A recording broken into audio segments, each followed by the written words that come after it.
Hello everyone, it's Farket here, and in this video I'm going to cover major update 6 for Sons of the Forest. This one includes quite a bit, so let's get started.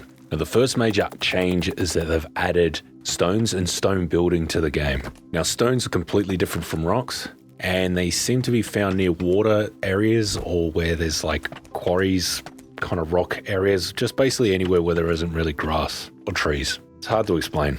Now the building system with stone works very similar to how logs work. It's actually fairly identical, except you're basically working with quarter logs that act as stone, if that makes sense. It does look pretty good. And considering this is only its introduction, its functionality is pretty good. Now I tested its strength and it was a little bit odd when I was testing it. The health values were going up and down when I was placing the stones on it. I don't really know what that was about. I was testing to see if this would be a viable option for a defensive wall rather than a normal wall. It might be. I think it needs more testing though. I haven't seen if they're able to climb over it yet. Now, as mentioned, it works just like logs, so you can build a foundation with it. You cannot build a floor with it though. So you can create the foundation with the rocks and then use planks to fill in the floors. I tried mixing and matching it with logs to see how the two would mix. If you place stone pillars and then logs as the walls, it looks kind of funny. I don't think it meshes well. Though as walls by themselves, they look pretty good.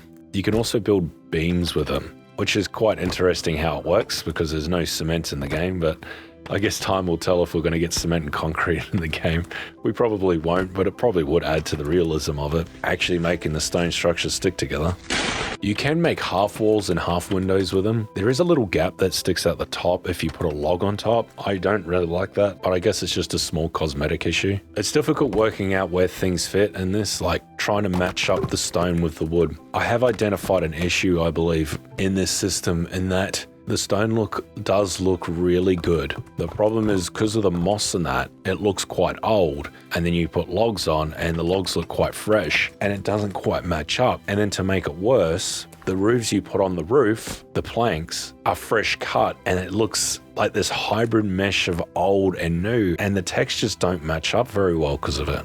I'm sure they'll find a solution, whether it's that stones don't start with moss on them and eventually get them, or perhaps wood starts off fresh, clean, and then as it gets older, it gets an old weathered look to it. Moss gets on the trees and the planks and stuff. Or maybe they could actually make the roofs, the ceilings, have the planks go reversible so the bark is on the outside rather than the inside. I tried building defensive walls with these. They cannot be used as defensive walls. They just build like a normal wall if you try. I did manage to get a log to come through on an angle, like a beam, and then I placed stones with it and it looked really good. I tried to replicate it on a building scale and couldn't really get it to work. In terms of the survival guide, the only new structure is a stone fireplace. If you go to the other side of the book, they haven't even added it in yet. I have a feeling that they were in a rush to get this implemented, so that stuff would probably take a back seat, and the additions for it will come out eventually. There's one issue as well that I want to mention is that the side you're building it on looks different to the other side. What I mean by that is that the other side looks better. It has this ingrained look that I don't even know what word to use to describe it, but it just looks so much better on the other side. I need to play around with this to figure out what actually causes this to happen, but it looks a lot better.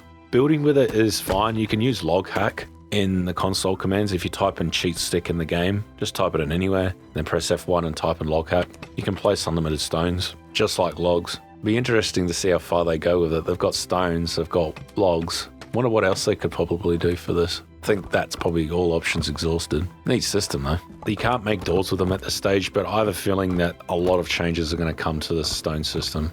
And it basically works the same as the log system, so I imagine any changes to both are going to go quite well. I think it was smart to use the previous system on the stone system. That was a great idea. Speaking of stones, I did some tests with them and how they move around and all that sort of stuff. As mentioned, they do spawn near riverbeds, ponds, lakes, dirt patches, that sort of thing. But they also can be stored on the log sled, the improved one, not the basic log sled. That can hold stones. It can also hold bones and sticks and rocks as well. It's actually like a little portable base now. It is heaps better than it was. It only just come out last patch. It's being souped up. It literally is like a mobile base. This thing can hold heaps of stuff. So what they've done is they've really justified the cost. They have zooped it up to cost 60 sticks instead of the 48 or 42, whatever it was. So it has increased in cost. It stores everything just about. It's expensive though. You can switch around by what materials you want to add to it. So you can hold multiple resources in it. Now you still can't hold dead bodies. I did test, there's just no way. You put a body on it and it just bounces off and causes meshing issues, so it doesn't work. Moving on to the fireplace. Now, there's not much to say about this. It works just like the fireplace did in the forest. You can't build off it, so you can't add extra stones. So it's like a custom-built structure that has been saved as a blueprint. It is made completely out of stones, but you cannot get Kelvin to build it at this stage. The reason why that's a bad thing is that you could literally get him to build it and he would store the stones on it because there's no stone holder in the game yet. The only way to store stones is in a blueprint or in the log sled. I'm really thinking they should actually just make stone piles, rock piles, stick piles, and log piles.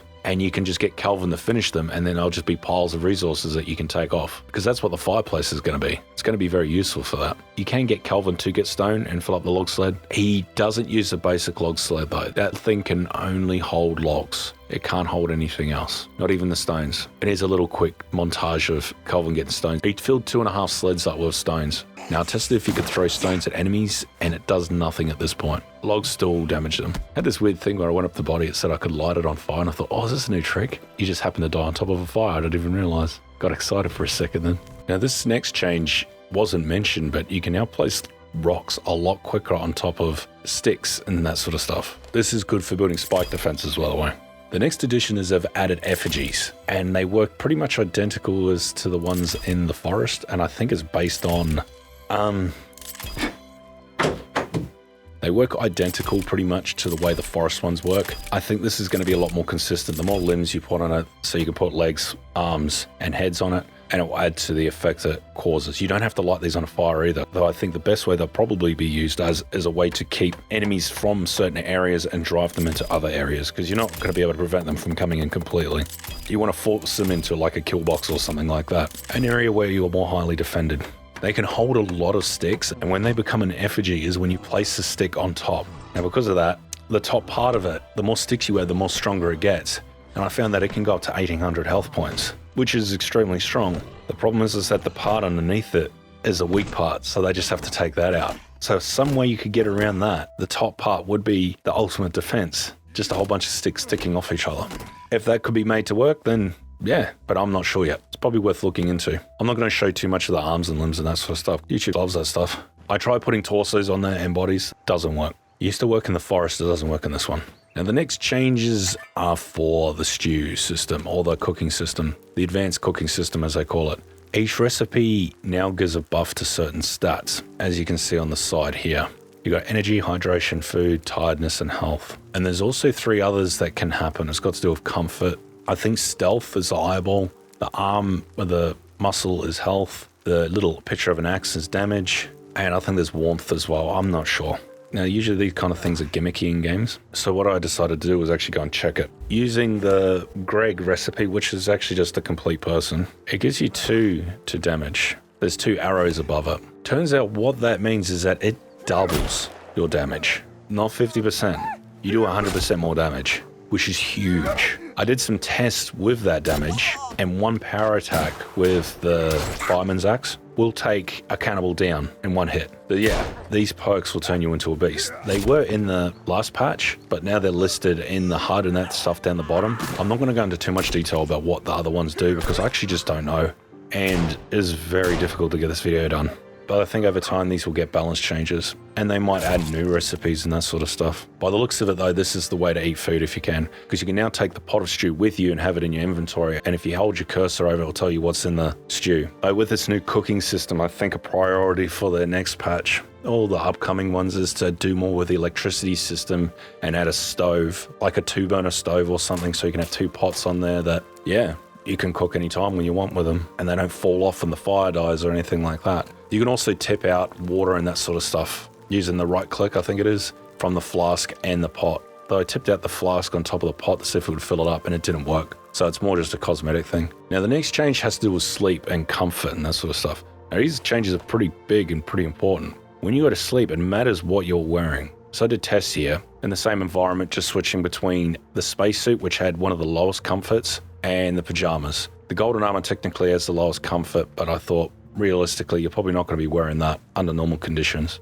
So the spacesuit gives you the least amount of sleep, and I did a test, and it gave me 30% sleep. I did the same test with the pajamas in the same environment, and it gave me about 80% to 90% sleep. Also, so if you're sleeping inside, you get more rest. So gone are the days of me relying on a hunting shelter to sleep in for the entire game. Can't really do that anymore. Now, I did a test in my place that I've built, but I haven't quite finished yet, and it doesn't work. So when it says shelter, it's probably being more specific that it's completely blocked off on 4 sides and a roof. And I think with this, I only had 3 sides and a roof. So I built that little pre-built shelter that comes in the game, the log cabin, and put a bed in there, and then the effect worked. Sleeping with the spacesuit gave me about half my sleep, and sleeping in the pajamas pretty much maxed me out completely. It was like 95%, 97, something like that.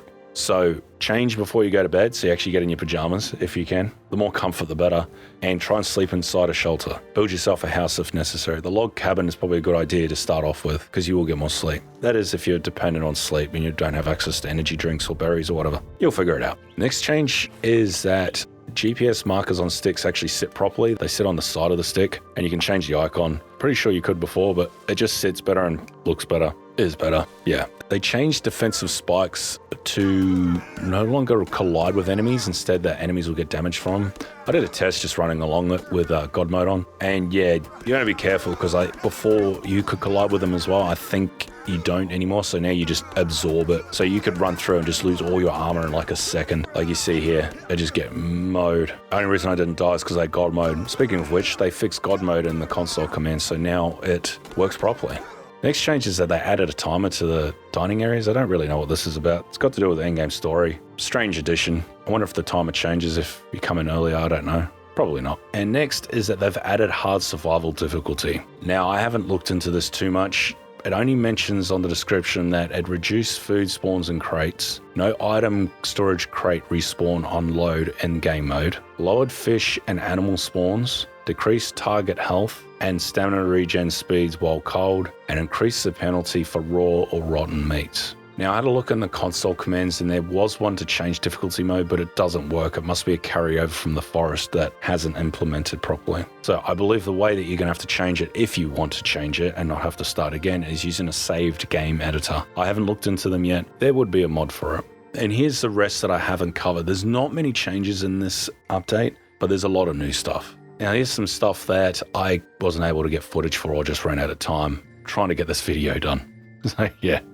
These ones are to do with the fishes and animals, mainly fishes. Fish traps now run in-game time instead of real time to work better with pausing and sleeping. The fish caught in traps will also no longer go rotten. Spearing multiple fish will visually stack on the spear instead of all overlapping. Reduce some oversaturated animal spawn areas and spread them out more. And once again, the game is still heading in the right direction. And Night does give a crap, you can tell. I probably say that in nearly every update. But yeah, hopefully I didn't miss anything. The next update doesn't come for another 4 weeks. I'd imagine we're going to get some hotfixes in between then, which is fine, which is good. Yeah, but 4 weeks is still a long time. I think they're going to flesh out more of the stone building system and yeah, we'll have to wait and see. Anyway, if you like this video, make sure you like and subscribe. Cheers.